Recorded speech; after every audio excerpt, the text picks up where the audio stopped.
Hello friends, कैसे हैं आप सब। तो डियर, आज की क्लास में है कि हम नई टॉपिक को डिस्कस करेंगे। ये है आपका हड़प्पा सभ्यता। और डियर, इस टॉपिक से हमेशा हमें सीटेट में जो है क्वेश्चन देखने को मिलते हैं। हमें जो है प्रीवियस ईयर क्वेश्चन को लेके चलना है, ठीक है। क्योंकि जो भी एग्ज़ाम होता है सीटेट में, जो क्वेश्चन रहते हैं ना, वो प्रीवियस ईयर के ही अकॉर्डिंग रहते हैं। तो डियर, हम उसी को ऐसे टॉपिक को डिस्कस करेंगे जो कि आपके एग्ज़ाम में पूछा जाता है, ठीक है। स्टार्ट करते हैं आज का क्लास। तो देखिए, क्या है ना कि जब हम पुरानी मतलब कि इमारत अपनी कहानी, जैसे कि अक्सर क्या होता है ना कि पुरानी चीज़ जो होती है ना, वो अपने बारे में कहानी बताता है, ठीक है ना, कि उसमें क्या था क्या नहीं था, ठीक है। तो इस तरीके से तो क्या था कि 150 साल पहले जो है पंजाब में पहली बार जब रेलवे लाइन बिछाई जा रही थी, तो डियर उस समय इंजीनियर को ना एक पूरा स्थान मिला था, हड़प्पा पूरा स्थान मिला, जो कि अभी पाकिस्तान में है। तो उसको लगा कि ये एक ऐसा खंडर है जहाँ पे इससे हम लोगों को अच्छा ईंट मिलेगा। और फिर उस ईंट को ये क्या किए, रेलवे लाइन बिछाए, उसको उखाड़ कर रेलवे लाइन में बिछा दिए। तो इससे क्या हुआ ना कि बहुत सारा जो इमारत था वो नष्ट हो गया, क्योंकि उससे ईंट को वो किस में बिछाए, रेलवे लाइन में बिछाए थे, ठीक है। तो इसके बाद क्या हुआ कि 80 साल बाद पुरातत्वविदों को जो है वो ने इस स्थल को ढूंढा। और ये खंडर जो था उपमहाद्वीप के सबसे पुराना शहर में से एक था, ठीक है।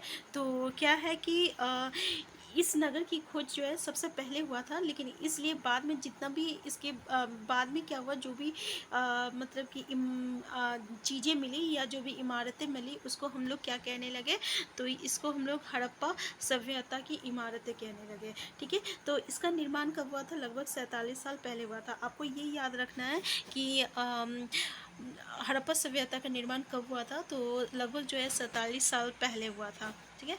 अब देखिए, इसमें से क्या क्या क्वेश्चन पूछा जाता है। तो सबसे पहले तो याद रखिएगा कि यह आधुनिक पाकिस्तान के पंजाब और सिंध प्रांतों में है। भारत में गुजरात हो गया, राजस्थान हो गया, हरियाणा हो गया और पंजाब प्रांतों से मिला है, ठीक है। तो इन सभी स्थलों से पुरातत्वविदों को अनोखे वस्तु मिले, जैसे कि मिट्टी के बर्तन, और जिन पर काले रंग के चित्र बने थे। देखिए, मिट्टी के लाल बर्तन और काले रंग के इसमें चित्र बना हुआ था। फिर पत्थर के बाट मिले थे, मुहरे मिले थे, मनके मिले थे, तांबे मिले थे, ठीक है। और के उपकरण और पत्थर के लंबे ब्लेड मिले थे। तो ये आपको ना एज इट इज़ एग्जाम में पूछ लिया जाता है, इसलिए प्लीज़ ये देख लीजिए कि क्या क्या चीज़ मिला था। बाट, मोहरे, मनके, तांबे के उपकरण और पत्थर के लंबे ब्लेड मिले थे, ठीक है। तो याद रखिएगा। अब देखिए, इसकी विशेषता क्या है ना कि इस नगर को जो है ना दो या दो से अधिक हिस्सा में हम लोग बांटते हैं, मतलब विभाजित करते हैं। तो जो पश्चिमी भाग होता है ना, वो छोटा होता है लेकिन ऊंचाई पे रहता है, मतलब ऊपर की ऊंचाई पे रहता है, ऊंचाई जगह पे रहता है, ठीक है। और जो पूर्वी वाला हिस्सा रहता है ना, वो आपका निचले इलाके में रहता है, और वो जो रहता है निचले इलाके में, वो बहुत ही बड़ा एरिया पे रहता है। क्लियर है। तो दो यहाँ पे ठीक है। और ऊंचाई वाला भाग को जो है पुरातत्वविद क्या कहते हैं, नगर दुर्ग कहते हैं। और जो नीचे वाला हिस्सा रहता है ना, उसको निचला नगर कहते हैं, ठीक है। और दोनों हिस्सों की चार दीवारी जो रहता है ना, वो पक्की ईंट से बनाया जाता है। देखिए, पक्की ईंट का इस्तेमाल किया गया है, और इसलिए ईंटों इतनी अच्छी पक्की थी कि हज़ारों साल बाद आज तक उनकी दीवारें खड़ी थी। अब देखिए, पक्की ईंट से बनी हुई थी, और ईंट इतनी अच्छी है कि हज़ारों साल के बाद भी जो है उसकी दीवार अभी भी खड़ी है। तो दीवार बनने के लिए ईंटों की चिनाई इस तरह करते थे जिससे कि दीवार खूब मजबूत हो, ठीक है। कुछ नगरों के नगर दुर्ग में कुछ खास इमारतें बनाई गई थी, ठीक है। देखिए, नगर दुर्ग कौन सा था, तो ये आपका ऊपर वाला जो हिस्सा था ना, ऊंचाई वाला जो हिस्सा था, उसको नगर दुर्ग कहते हैं। वहाँ पे कुछ ऐसे इमारतें बनाई गई थी। तो मिसाल के तौर पर मोहनजादड़ो में खास तालाब बनाया गया था, ठीक है। और इसको पुरातत्वविद क्या कहते हैं, तो आपका महान स्नानघर, जिसको हम लोग ग्रेट बाथ कहते हैं। तो या क्वेश्चन ये पूछा जाता है कि महान स्नानघर कहाँ मिला है, तो मोहनजादड़ो में मिला है, जो कि आपका ऊंचाई वाला ऊंचा हिस्सा में मिला था, ऊंचा भाग में, जिसको हम लोग नगर दुर्ग कहते हैं। तो इस तालाब को बनाने में ईंट और प्लास्टर का इस्तेमाल किया गया है। देखिए, ईंट और प्लास्टर का, इसमें पानी का रिसाव रोकने के लिए प्लास्टर के ऊपर चारकोल की परत लगाई गई थी। देखिए, पानी का रिसाव ना हो उसके कारण क्या किया गया था कि प्लास्टर के ऊपर चारकोल का भी परत लगाया गया था, ठीक है। और इस सरोवर में ना दो तरफ, देखिए क्वेश्चन पूछा जाता है कितनी तरफ से उतरने का मतलब रास्ता था, तो दो तरफ से सीढ़ियाँ थी, ठीक है, यानी दो तरफ से आप उतर चल सकते थे।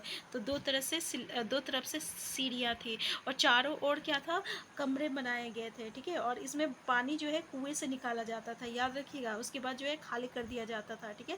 कुएं से पानी निकाला जाता था, खाली कर दिया जाता था। और ये जो है किसी विशिष्ट कार्य या अवसर पे ही यहाँ पे लोग स्नान करते थे। क्लियर है। यहाँ पे विशिष्ट नागरिक, देखिए यहाँ पे विशिष्ट नागरिक का भी इस्तेमाल किया गया है। किसी विशिष्ट नागरिक जो है जो विशिष्ट अवसर पर जो है स्नान किया करते थे, ठीक है। जैसे राजा लोग किया करता है ना, तो वो विशिष्ट है। तो इसी तरीके से विशिष्ट नागरिक। तो कालीबंगा और लोथल जैसे अन्य नगरों में अग्निकुंड मिले हैं। देखिए अग्निकुंड कहाँ मिला है, जल्दी बताइए। कालीबंगा और लोथल में अग्निकुंड मिला है। तो कमेंट करते जाइएगा, ठीक है ना, इससे आपको याद भी होगा। यहाँ अब अग्निकुंड मिला, इसका मतलब क्या हुआ कि यहाँ पे यज्ञ किया जाता होगा, ठीक है। तो हड़प्पा, मोहनजोदड़ो और लोथल जो है, जैसे कुछ नगर में बड़े बड़े भंडार गृह भी मिले हैं। अब देखिए हड़प्पा, मोहनजोदड़ो और लोथल, ये तीनों जगह जो है हमें जो है बड़े बड़े जो है भंडार गृह देखने को मिला है। क्लियर है यहाँ तक। तो ये यहाँ पे हम लोग जो है ऐसे ही छोटे छोटे टॉपिक को डिस्कस करेंगे और बहुत ही अच्छे से डिस्कस करेंगे, ताकि जो है एग्ज़ाम में जो है हम बिल्कुल ना भूलें। और हम उन्हीं पॉइंट पर डिस्कस करेंगे, उसी पॉइंट को लेके आएंगे जो कि आपका एग्जामिनेशन किसके लिए पॉइंट ऑफ व्यू से इंपॉर्टेंट है। इस टॉपिक से आपका एक क्वेश्चन ज़रूर बनता है। तो हम फिर मिलते हैं नेक्स्ट क्लास में।